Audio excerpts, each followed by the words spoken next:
ഇന്നത്തെ അടുത്ത സെഗ്മെന്റ് വിജയ് വീഥി.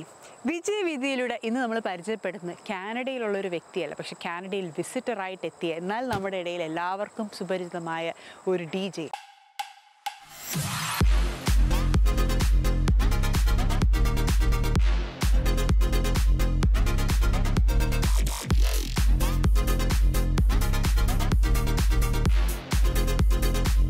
DJ Savio. ഈ പേര് നമ്മൾ മലയാളികൾക്ക് വളരെ സുപരിചിതമാണ്. ഒരുപക്ഷെ കേരളത്തിൽ DJ എന്ന് പറഞ്ഞ ആ ഒരു വേർഡിന് ഏറ്റവും കൂടുതൽ അനുയോജ്യം, അല്ലെങ്കിൽ ഡിസ്കോ ജോക്കി എന്ന് പറയുന്നത് എന്താണ്, ആ ഒരു മേഖലയിലേക്ക് ആദ്യമായിട്ട് കടന്നു വന്ന ഒരു പക്ഷേ DJ സാവിയോ തന്നെ ആയിരിക്കാം. അല്ലെങ്കിൽ പോലും അതിൽ വളരെയധികം പ്രശസ്തി ആർജിച്ച ഒരു വ്യക്തി കൂടിയാണ് DJ സാവിയോ. ഇദ്ദേഹത്തിൻ്റെ ഈ ഒരു ജേർണിയും ഇല്ലെങ്കിൽ കൊച്ചിക്കാരുടെ ഇടയിലും മലയാളികളുടെ ഇടയിലും ആ ഒരു വ്യത്യസ്തമായ വിജയ കഥകളും ഒക്കെ നമുക്ക് കേൾക്കാം വിജയ് വീഥി എന്ന ഈ സെഗ്മെന്റിലൂടെ.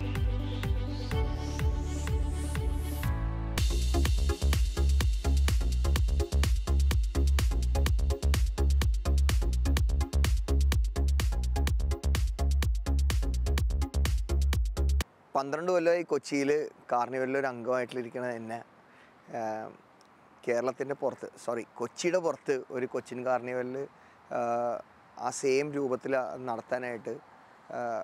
നടത്താനുള്ള ഒരു പരിപാടി ഉണ്ടെന്ന് അവർ പറഞ്ഞ് എന്നെ ഇൻവൈറ്റ് ചെയ്തപ്പോൾ ഭയങ്കര ഒരു സന്തോഷമായിരുന്നു. അതാണെങ്കിൽ കൊച്ചിൻ കാർണിവൽ ഒരു അടിപൊളി സംഭവമാണല്ലോ, ലോകം എല്ലാവരും ഉറ്റുനോക്കുന്നൊരു സംഭവമാണ്. അപ്പോൾ അതിൻ്റെ ഒരു സംഭവം കാനഡയിൽ നടത്താനായിട്ട് അവർ എൻ്റെ അടുത്ത് പറഞ്ഞു കഴിഞ്ഞപ്പോൾ, സംഘാടകർ എൻ്റെ അടുത്ത് പറഞ്ഞു കഴിഞ്ഞപ്പോൾ അതൊരു ഭയങ്കര ഒരു ഫീലിംഗ് ആണ്. നമ്മൾ പറയില്ലേ, Kochi it's not a city, it's a feeling. അതൊരു ഫീലിംഗ് ആയിരുന്നു. അതിൻ്റെ അകത്ത് ആകണം. പിന്നെ ഈ വിസ പ്രോസസ്സെല്ലാം ഭയങ്കര സംഭവമാണല്ലോ കാനഡയിലേക്ക് വരാനായിട്ട്. അത് എന്തുകൊണ്ട് എങ്ങനെയെങ്കിലും ഇവിടെ എത്തണം എന്നുള്ളൊരു ഭയങ്കര ഒരു ആഗ്രഹമായിരുന്നു. അതെന്തായാലും വന്ന് നടത്തി, അത് അടിപൊളിയായി. ഇനിയും എല്ലാ കൊല്ലവും നടത്തണം. ഞാൻ ശരിക്കും ഒരു സ്പോർട്സ് പേഴ്സണാലിറ്റി ആയിരുന്നു, സൈക്ലിസ്റ്റായിരുന്നു. നമ്മുടെ കൊച്ചിൻ കാർണിവലുള്ള പോലെ ഒരു സൈക്കിൾ കോമ്പറ്റീഷൻ ഉണ്ട് എന്ന് പറഞ്ഞാൽ എല്ലാ കൊച്ചിൻ കാർണിവലിലും സൈക്കിൾ കോമ്പറ്റീഷൻ ഉണ്ട്. അതിലെല്ലാം പങ്കെടുത്തൊരു വ്യക്തിയായിരുന്നു. സോ ഞാൻ ശരിക്കും ഒരു മാസ്റ്റേഴ്സ് കഴിഞ്ഞാൽ ഫിസിക്കൽ എഡ്യൂക്കേഷനിൽ. അപ്പോൾ ചെന്നൈയിൽ ഫിസിക്കൽ എഡ്യൂക്കേഷൻ പഠിക്കാൻ പോകുമ്പോൾ സാറ്റർഡേ സൺഡേസ് ക്ലാസ്സസ് ഒന്നും ഉണ്ടാവില്ല. അപ്പോൾ എനിക്ക് ഭയങ്കര ഇഷ്ടമായിരുന്നു മ്യൂസിക്, ഭയങ്കര ഇഷ്ടമായിരുന്നു. 13AD എന്ന് പറഞ്ഞൊരു ബാൻഡ് കൊച്ചിയിൽ ഭയങ്കര സംഭവമായിട്ടിരിക്കുന്ന സമയത്ത് അതെല്ലാം എൻ്റെ കസിൻസായിരുന്നു. അപ്പം മ്യൂസിക് തലക്ക് പിടിച്ചിരിക്കുന്ന സംഭവമായിരുന്നു. അപ്പോൾ ഈ നൈറ്റ് ക്ലബ്സ്, DJ എല്ലാം ആ സമയത്ത് ഞാൻ ഫിസിക്കൽ എഡ്യൂക്കേഷൻ ചെന്നൈയിൽ പഠിക്കാൻ പോയ സമയത്ത് ചെന്നൈയിൽ ഭയങ്കര സംഭവമായിട്ടിരിക്കുന്ന സംഭവം എന്താണ് നടക്കണമെന്നുള്ളൊരു ഇതായിരുന്നു. ഒരു ഇതുണ്ടായിരുന്നു, എനിക്ക് ഭയങ്കര ഒരു വേറോട്ടുണ്ടായിരുന്നു. എന്താണ് അതിൻ്റെ അകത്ത് നടക്കുന്നത്, അത് കാണണം. അങ്ങനെ അതിൻ്റെ അകത്ത് അന്ന് നമ്മളൊന്നും അതിൻ്റെ അകത്ത് അലൗ ചെയ്തിട്ടുണ്ടായിരുന്നില്ല. കപ്പിൾസിന് മാത്രമേ അലൗ ചെയ്യുള്ളൂ. പിന്നെ എൻട്രിക്ക് ഇത്രയും കാശ് വേണം. പിന്നെ നമ്മളവിടെ പഠിക്കാൻ പോണേ. അങ്ങനെ ബൗൺസേഴ്സിനെല്ലാം സോപ്പിട്ട് അതിൻ്റെ അകത്ത് കയറി ഒരു 4-5 പ്രാവശ്യം ഞാനവിടെ പോയിട്ടാണ് എനിക്ക് 5ാമത്തെ പ്രാവശ്യം എനിക്ക് അതിൻ്റെ അകത്ത് കയറാൻ പറ്റിയത്. അങ്ങനെ ബൗൺസേഴ്സിനെ സോപ്പിട്ട് പിന്നെ DJനെ സോപ്പിട്ട് അതിൻ്റെ അടുത്ത് പോയി നിന്ന് അവിടെ എന്താ സംഭവിക്കണമെന്ന് പഠിച്ച്. അപ്പോൾ കൊച്ചിയിൽ ഈ DJ ഒന്നും തുടങ്ങിയിട്ടില്ല. അങ്ങനെ ഫാദർ ലയൺസ് ക്ലബ്ബിലുണ്ടായിരുന്നു. അങ്ങനെ കൊച്ചിയിലേക്ക് പതുക്കെ വെക്കേഷൻസിന് വരുമ്പോൾ ലയൺസ് ക്ലബ്ബിൽ അന്ന് കാസറ്റിൽ പാട്ട് റെക്കോർഡ് ചെയ്ത് കൊണ്ടുവന്നിട്ട് അങ്ങനെ ലയൺസ് ക്ലബ്ബിന് വേണ്ടിയിട്ട് ആദ്യം DJ ചെയ്ത്. അതൊരു 27-28 കൊല്ലം മുന്നേ ആയിരുന്നു. അങ്ങനെ പതുക്കെ CDസിലേക്ക് വന്ന്, CDസിൽ നിന്ന് പിന്നെ ഇപ്പോൾ പെൻ ഡ്രൈവ്സിലേക്ക് വരുന്നു. പിന്നെ I have not use laptops.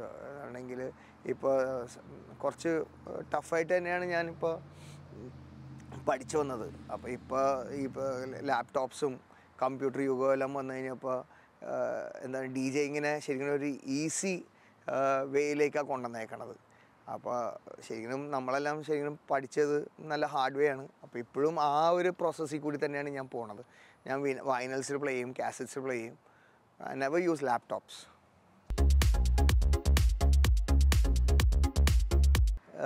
കേരളത്തിൽ ഇപ്പോൾ എടുത്താൽ ഈ ബാപ്റ്റിസം മുതൽ ഒരു ലോഞ്ച് മുതൽ എന്തെടുത്താലും ഒരു DJയുടെ ആവശ്യം ഭയങ്കര ഇമ്പോർട്ടൻസ് ആണ്. സോ ഈ മ്യൂസിക് ഇൻഡസ്ട്രിയിൽ now DJ has become a very very important role. ഞാൻ പറയാതെ തന്നെ കാനഡക്കാർക്ക് അതിനെക്കുറിച്ച് അറിയാം. How important a DJ is for a celebration or for a launch or anything. So ആദ്യം ഒന്നും അംഗീകരിച്ചില്ലെങ്കിലും ഇപ്പോൾ അതൊരു ഫുൾ സ്വിങ് ആയി. ബിക്കോസ് ഞാൻ ആദ്യമായിട്ട് റിയാലിറ്റി ഷോയിൽ വന്നിട്ടാണ് ഈ ഡി ജെ എന്താണെന്ന് ആൾക്കാർക്ക് മനസ്സിലാവണത്. ഒരു റിയാലിറ്റി ഷോയിൽ ഒരു ഡി ജെയുടെ ഇമ്പോർട്ടൻസ് എന്താണെന്ന് അമൃത TV സൂപ്പർ ഡാൻസറിൽ വന്നപ്പോഴാണ് എല്ലാവർക്കും അതിൻ്റെ ഒരു ഇമ്പോർട്ടൻസ് മനസ്സിലാവണം. പിന്നെ അവിടെ നിന്ന് ആൾക്കാരത് ടേക്ക് ഓവർ ചെയ്ത് ഇപ്പോൾ വേറൊരു ലെവലിൽ എത്തിയേക്കണേ. ഇപ്പോൾ മ്യൂസിക് ഫെസ്റ്റിവൽസ് കുറേ കേരളത്തിൽ നടക്കുന്നുണ്ട്. Electronic music festivals, dance music festival, എല്ലാത്തിലും D J is playing a very important role. So I think so കരിയറായിട്ട് ചൂസ് ചെയ്യണ വന്നാലും DJing is a good thing to make money, and I'm here because I'm a DJ.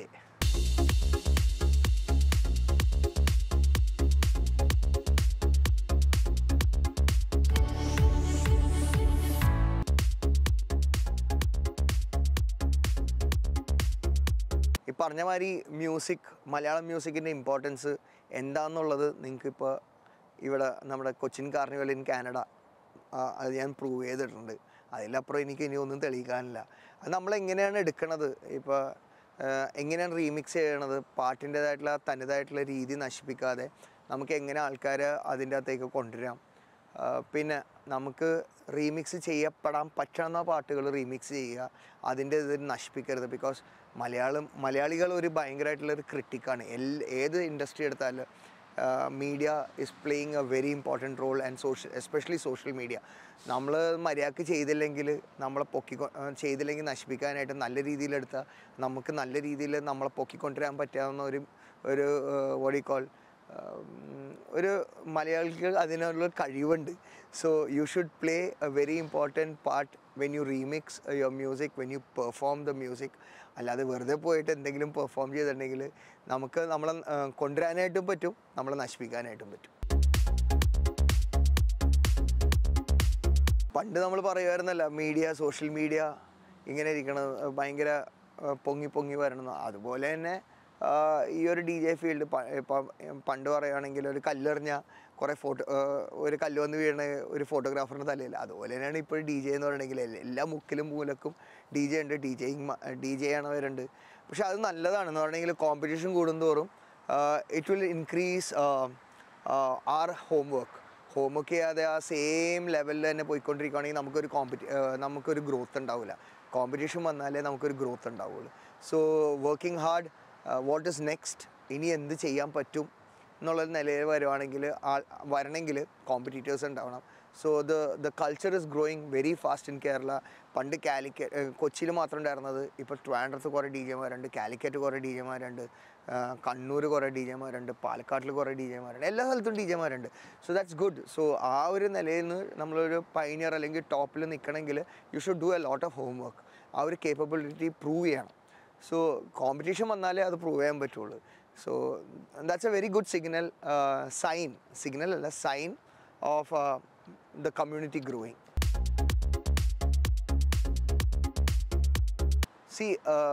മ്യൂസിക്കിന് ഓരോ phases ഉണ്ടാവും. പണ്ട് നമ്മൾ എടുക്കുവാണെങ്കിൽ rock ഉണ്ടായിരുന്നുള്ളൂ, കൺട്രി ഉണ്ടായിരുന്നുള്ളൂ, പിന്നെ ജോൺറേസ് കുറേ കൂടുതൽ വന്ന്. അതുപോലെ തന്നെയാണ് ഇപ്പോൾ ഗ്രാമങ്ങളിൽ വരെ ഒന്നും വേണ്ട, അമ്പലപ്പറമ്പിലെ ഉത്സവങ്ങൾക്ക് വരെ അല്ലെങ്കിൽ ഒരു പള്ളിപ്പറമ്പിൽ വരെ ഇപ്പോൾ DJ വന്നുകൊണ്ടിരിക്കണേ. ഇപ്പോൾ ഒരു പാദ്രയുണ്ട്, ലൈക്ക് ഫാദർ ഇൻ ഇറ്റലി. പുള്ളിക്കാരൻ മാസ് കഴിഞ്ഞ് യൂത്തിന് വേണ്ടിയിട്ട് പുള്ളിക്കാരൻ DJ ഉണ്ട്. യൂട്യൂബിൽ അന്വേഷിച്ചാൽ കാണും. സോ DJing എന്ന് പറഞ്ഞ ഒരു കൾച്ചർ എല്ലാ സ്ഥലത്തും ഇങ്ങനെ കയറിക്കൊണ്ടിരിക്കണേ. I'm very happy to be a part of that community and a DJ. അതിൽ ഏറ്റവും കൂടുതൽ പറയാനുള്ളത് ആക്സെപ്റ്റൻസാണ്. ആക്സെപ്റ്റൻസ് വന്നാലേ ഈ ഒരു കമ്മ്യൂണിറ്റീനെ ആൾക്കാർ വിളിക്കുകയുള്ളൂ. ഇപ്പോൾ എല്ലാ കല്യാണത്തിന് ആദ്യം തന്നെ അവർ വന്ന് ചോദിക്കണം DJ ഉണ്ടോ, DJ പരിപാടി ഉണ്ടോ. അതിനൊരു ബോഡിക്കോൾ ഒരടിച്ച് പൊളിക്കാനായിട്ടും എല്ലാവർക്കും ഒരുമിച്ച് തുള്ളാനായിട്ടും എൻജോയ് ചെയ്യാനായിട്ടുള്ള സംഭവമായിട്ടാണ് ഇപ്പോൾ DJing അല്ലെങ്കിൽ DJ പാർട്ടി വന്നുകൊണ്ടിരിക്കുന്നത്. DJ drug is equal to drug party, അങ്ങനെയെല്ലാം വിരൽ ചൂണ്ടി കുറേ പേര് ഞങ്ങളുടെ കമ്മ്യൂണിറ്റീനെ ആക്ഷേപിച്ചുകൊണ്ടിരുന്ന വെച്ച്. പക്ഷേ I would say that Covid സമയത്ത് ക്ലബ്ബുകളുണ്ടായിരുന്നില്ല, ബാറുകളുണ്ടായിരുന്നില്ല, DJ പാർട്ടി ഉണ്ടായിരുന്നില്ല. 60% ഡ്രഗ്സിൻ്റെ what do you call ഹൈക്കും ഇതെല്ലാം വന്നത് ഇറ്റ്സ് ഓൺ പേപ്പേഴ്സ് കേട്ടോ, ഞാൻ പറഞ്ഞല്ല, it's on papers and it's A fact. വന്നത് കോവിഡ് സമയത്താണ്. എന്തുകൊണ്ട്? സോ അത് ഓരോരുത്തരുടെ പെർസിവറൻസ് ആണ്. ആൾക്ക് എന്തെടുക്കണം, ആൾക്ക് എവിടെ കൊണ്ടുവരണം. പിന്നെ ഈ കമ്മ്യൂണിറ്റി ചെറുതായത് കാരണം എല്ലാവരും ഈസി ആയിട്ട് വിരലി കൊണ്ടുവരണത് ഈ ഡി ജെ പാർട്ടികൾ. എന്തോരം ഡ്രഗ്സ് ഇപ്പോൾ ഡി ജെ പാർട്ടികളിലല്ലാതെ പൊക്കുന്നു, എന്തോരം ഡ്രഗ്സ് കയറി വരുന്നു ഈ റോട്ടിൽ കൂടി. ഈ നമ്മുടെ ടോൾ ഓടിക്കോൾ വാളയാർ ചെക്ക് പോസ്റ്റിൽ പിടിക്കുന്നു, പല സ്ഥലത്തു നിന്നും പിടിക്കുന്നു.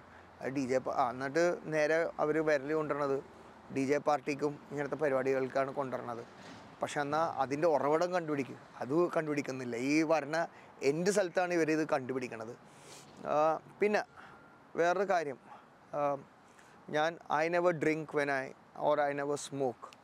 സോ അത് ചെയ്തിട്ടും വേണം ഒരു ഡി ജെ ആകണം അല്ലെങ്കിൽ മ്യൂസിക് പ്ലേ ചെയ്യണം എന്നുള്ളൊരു ആറ്റിറ്റ്യൂഡ് തന്നെ ഭയങ്കര തെറ്റാണ്.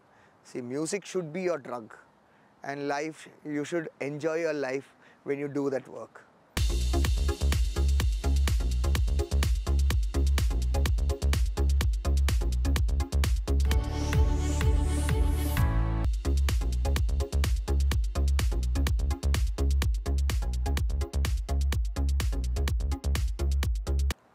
To be very frank, music, there is no limitation, there's no boundaries. It's like a vast ocean. അതുപോലെ തന്നെയാണ് ഈ ഡി ജെ. ഈ ഒരു കൾച്ചർ, ഈ മ്യൂസിക് പ്ലേ ചെയ്യാൻ നേരത്ത് ഒരു ഏജില്ല, ഒരു ജാതിയില്ല, ഒരു മതമില്ല, ഒന്നുമില്ല. Whether it is boy or girl or genre or nothing. Everybody is here to enjoy music. ഞാൻ കണ്ടിട്ടുണ്ട് ഈ ഡി ജെ പാർട്ടിയിൽ 60 വയസ്സ് 70 വയസ്സുള്ള ആൾക്കാർ വന്ന് ഡാൻസ് കളിക്കണത്. സോ ഈ യങ്സ്റ്റേഴ്സിന് മാത്രമുള്ളതെന്നുള്ള ഒരു സംഭവം, it's a wrong concept. If you want enjoy music you can go anywhere. എവിടെ വേണമെങ്കിലും പോയിട്ട് നിങ്ങൾക്ക് എൻജോയ് ചെയ്യാം. ഏത് ഏജിലുള്ള ആൾക്കാർക്ക് വേണമെങ്കിലും എൻജോയ് ചെയ്യാം. പിന്നെ അവിടുത്തെ ഒരു ചെറിയൊരു പ്രശ്നമുള്ളത്, the voice decibels are little bit high. I don't think that's. ഇപ്പോൾ ടുമോറോ ലാൻഡ് നടക്കുന്നുണ്ട്. അവിടെ എനിക്കറിയാവുന്ന 60-70 വയസ്സുള്ള ആൾക്കാർ ഇന്ത്യയിൽ നിന്ന് പോയിട്ട് പാർട്ടി ചെയ്യണവരുണ്ട്. അത് ഓരോരുത്തരുടെ പെർസിവിയറൻസ് ആണ്. ഇത്ര ഏജുള്ള അത് നമ്മുടെ ഒരു ഇതാണ്. I don't think in European countries people are like that. People ഇപ്പോൾ ഞാൻ ഒസാറ ഫെസ്റ്റിവലിൽ ഒരു 60% ആൾക്കാർ 50 വയസ്സിൻ്റെ മേലുള്ള ആൾക്കാരാണ് അവിടെ പോയി എൻജോയ് ചെയ്യണം മ്യൂസിക്. സോ കുറേ ഫോൾസ് പെർസിവിയറൻസ് എല്ലാവരുടെയും തലയിലുണ്ട്. അതെല്ലാം ശരിക്കും എടുത്ത് മാറണം. നിങ്ങൾ സോഷ്യൽ മീഡിയയിലേക്ക് കയറി നോക്കണം വാട്ട് ഈസ് ആക്ച്വലി ഹാപ്പനിങ്. എന്നിട്ട് ഒരു നല്ല രീതിയിൽ മ്യൂസിക് എൻജോയ് ചെയ്യണം. So I would say that ഈ ഡ്രഗ്സും ഈ ഏജും ആ ഒരു മൈൻഡ് സെറ്റ് ലെവൽ മാറിക്കഴിഞ്ഞിട്ടുണ്ടെങ്കിൽ നിങ്ങൾക്ക് അടുത്ത ലെവലിലേക്ക് പോകാൻ പറ്റും. You can enjoy music to another level. ഞാനിപ്പോൾ 26 ഇയേഴ്സായി ഞാനിത് സ്റ്റാർട്ട് ചെയ്തിട്ട്. ഓക്കെ, ഇപ്പോഴത്തെ ഡി ജെമാർ എന്നാണെങ്കിൽ they come the easiest way എന്നാണെങ്കിൽ എല്ലാ ടെക്നോളജി എല്ലാം ഉണ്ട്. ഞങ്ങൾ ഡി ജെ എന്ന് പറയാൻ നേരത്ത് അന്ന് ഹൗസ് പാർട്ടീസായിരുന്നു. സ്പീക്കർ ചുമന്ന് ലൈറ്റ് ചുമന്ന് അവിടെ കൊണ്ട് സെറ്റ് ചെയ്ത് മ്യൂസിക് പ്ലേ ചെയ്ത് രാത്രി 2 മണി 3 മണി വരെ. ഇപ്പോഴാണല്ലോ ഈ 11 o'clock 1 o'clock ആ ഒരു റെസ്ട്രിക്ഷൻ വന്നത്. പണ്ട് അതുണ്ടായിരുന്നില്ല. അപ്പോൾ ശരിക്കും കഷ്ടപ്പെട്ടിട്ട് തന്നെയാണ് ഈ നിലയിൽ എത്തിയേക്കണത്. പിന്നെ ഓപ്പർച്യൂണിറ്റീസ്, എന്ത് ഓപ്പർച്യൂണിറ്റീസ് വന്നാലും I never leave it. I grab all my opportunities and I never ever say no to anything which comes to me. Risk എടുത്താലേ നമുക്ക് മുന്നോട്ട് പോകാൻ പറ്റുള്ളൂ. റിസ്ക് ഫാക്ടർ എല്ലാവരും ഇപ്പോൾ ഭയങ്കര കംഫർട്ടബിൾ സ്റ്റേജിൽ നിന്നിട്ടാണ് എല്ലാവരും പണിയെടുക്കണത്. എന്ന് പറഞ്ഞെങ്കിൽ കംഫർട്ട് സോണിൽ നിന്ന് പുറത്ത് വരിക, try to do something different than the others. എന്നാലേ നമുക്ക് മുന്നോട്ട് വരാൻ പറ്റുള്ളൂ. അല്ലാതെ വെറുതെ ഇരുന്ന് ഞാനാകണം ഈ ലെവലിൽ എത്തണം എന്ന് പറഞ്ഞാൽ നടക്കാത്ത സംഭവമാണ്. You should take risk in life. You should do things which am not. ഇപ്പോൾ ഇന്ന് ഈ സാവിയോ ഉണ്ടെങ്കിൽ നാളെ ഒരു 10 സാവിയോ വരും. അപ്പോൾ അടുത്തത് എന്തെന്നും പറഞ്ഞ് നോക്കി നിൽക്കണ ഒരു വ്യക്തിയാണ് ഞാൻ. എന്നാലേ മുന്നോട്ട് പോകാൻ പറ്റുള്ളൂ, ഗ്രോത്തും ഉണ്ടാവുള്ളൂ.